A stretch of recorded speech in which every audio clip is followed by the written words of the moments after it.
Hey, it's Ryan and Michelle live backstage at the Orpheum Theater for FM 100's Deck the Hall Ball with our man of the night, Rob Thomas. The microphones aren't attached to anything. You guys are a sham.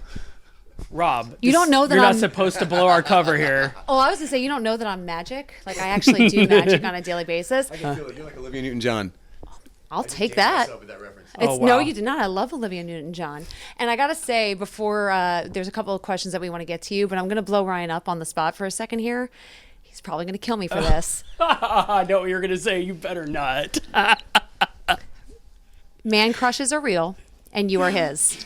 Aw, Seriously, Yes. serious man crush is obsessed with you. that is very nice of you to say. I mean, you're putting him on the spot right now. Well, I'm sure you hear that a lot, and I'm curious. I want to spin it on you. Who's your man crush? Well, I did. I just sent Chris Daughtry a birthday message. I don't know if he's my man crush, but it's getting pretty serious. I mean, he's a pretty cool dude. Man, I have. You know what? It was Ryan Gosling.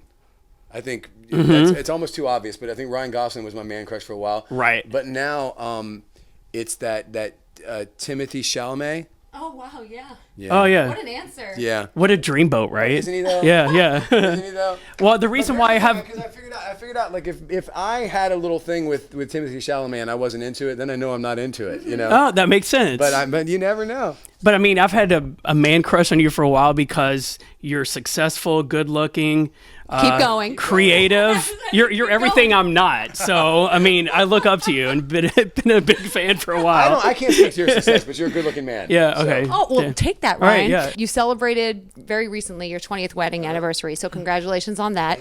And I thought what was really cool is for your anniversary, you went all out, recreated your first date, rented out a movie theater with the movie that Mm-hmm. you guys saw on your first date and dinner.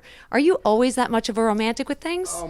You know, that's a hard thing to answer.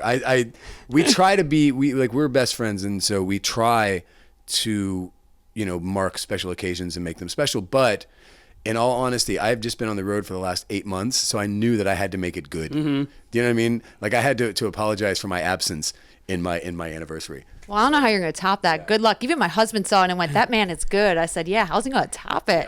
I'm kind of done now. I'm not quite sure. I'm not quite sure what I'm going to do.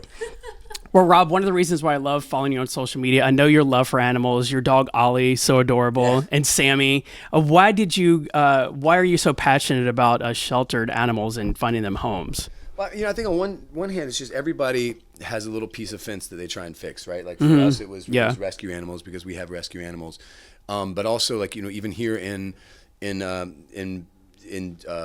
just outside of Tennessee in Mississippi in Tunica, there's a place called Tunica Humane Society that we're working with. Yeah. And then a lot of them are here tonight. There's a place called ARF. We just realized that we had the opportunity to kind of help those that can't help themselves and help those that have no voice, which for us was animals. And there's trying to find ways to build and fortify the no-kill shelters that are around, because it's a hard enough thing for an animal that doesn't have a forever home, but if they're in a no-kill shelter, they're way better off. You know what I mean? They're going to have a nice life and they're well taken care of.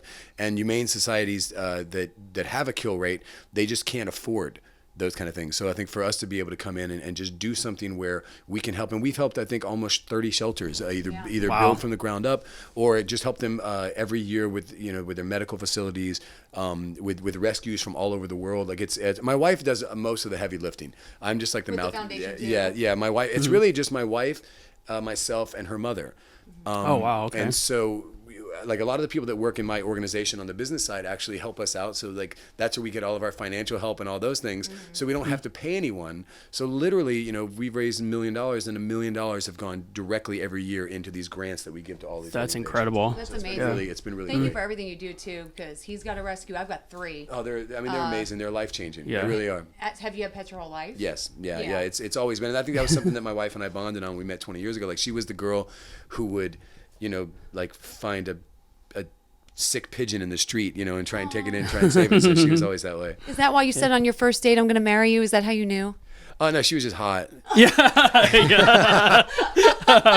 Okay. That's all you need, right? Is that all you need? Yeah, the rest of it was just luck. It just turns out she's also amazing, but it was like, Yeah, I just knew lock that down really quick. I really just don't trust anybody though that doesn't love animals. Me either. I'm suspicious of them. Yeah, no, I mean, I can understand not liking people. I can understand not liking me. Oh, I hate people. But like, but animals, there's just really there's no bad breeds. There's no like, breed discrimination is also Agreed. something that we always talk about, and the idea that there's no bad breeds, there's just bad owners, and it's all learned behavior, and so. And I think when we were all growing up, there was different breeds. Remember, it was it was, I say when we, because I'm way older than you guys, but like it was like Dobermans, and it was German Shepherds for a while, like Yeah. it's pit bulls, and it keeps kind of moving through. But I think I don't trust people if you don't really have a connection with animals, and I'm not quite sure if you have a soul. I'm with you too. And you always said you're a radio kid. What is it about radio that you're just drawn to and even passionate about? Fast forward from, obviously you're not a kid anymore, to all the way through today. What is it about radio you just love so much? Well, I mean, I think, again, growing up in the 80s, I mean, that was your link to the world. I mean, the radio wasn't just, your choices weren't choices, right? In the sense that they are now. And even, traditional radio, you guys make it so that people can kind of have their own choices as well. You guys are active on social media, you're doing all these things. But that didn't really exist. It was literally like you had a little box in your room that just felt like it was a window that just went out into the entire world, and all of these new things would come in, and it was fascinating. Like, I've been doing this for 20 years, and I can still remember like the first time I ever went by a place where a band was playing and like see the tour buses and be like, oh, what's going on there? Yeah. And that was all from radio. Like radio was just, especially if you grew up in the late 70s, early 80s, early 90s, it was all radio before MTV, which kind of became the national radio. Right. Yeah. Well, it's actually, I grew up listening to FM 100, and now I work for them. That's So awesome. it's totally came full circle. Did you grow up here in Memphis? Yes, I Oh, that's did. awesome. So yeah, it's true. Funny how life turns out. Did you always want to be in radio? I did actually. Yeah. Mm-hmm.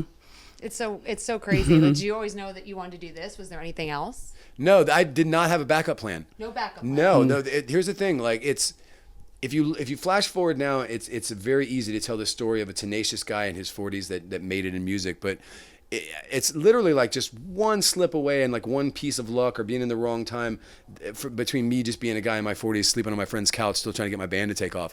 You know what I mean? Well, I always say, but it was the only thing I wanted to do. I always say this: if you have a backup plan, I am a big believer in you're setting yourself almost up to kind of fail. Yeah, I kind of feel that way, except like I remember we had this band called the Guffs that we used to open up for when we first started out, and they did pretty well, and then it didn't happen on their second record, but he was a dentist and went back to like a really successful dental practice.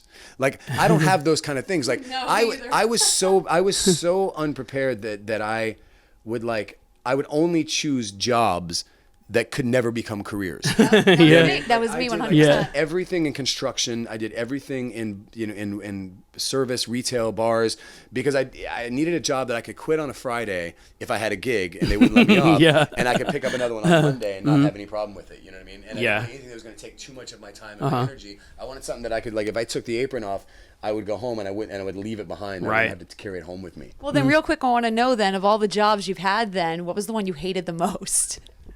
I don't know. I was a roofer in Florida.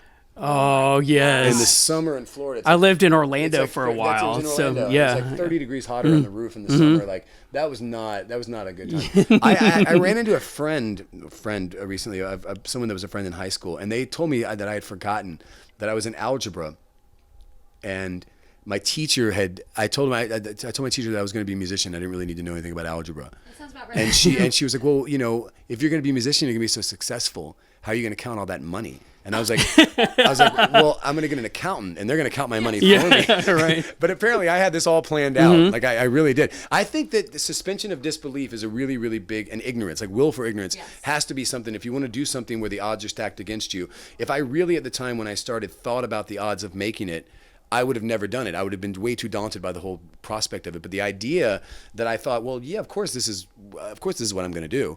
I think that's part of the reason why it happened. I mean, there's so many talented people out there that don't get the breaks that I got, Yeah. So like, talent is just like the ticket to get on the ride. You have to be somewhat talented to just get into the game. But then you've got to be standing right at that spot when the sun shines on you. You know what I mean? Like you got to be right in there and put out the right thing at the right time and have just amount of luck and the right kind of people letting you sleep on their couches and believing in you. You know, exactly. Yeah. So all of those things kind of came together. And I hope you reached out to that algebra teacher, by the way, and told her I got my financial assistant and a whole lot more. Just saying, nobody asked me to get the grocery store to solve a proof. I say that all the time. Nobody asked me that. Right. Yeah. We're so thankful. We're excited to see you perform tonight for Deck the Hall Ball, and you can also say to her, "Look at me now," because we can't wait to go see that set. And we just appreciate that. Deck the ball. We're gonna go deck some balls, y'all. Take two, Rob. Deck the Hall Thank you Ball. so much for the time. We're excited. Bye, guys.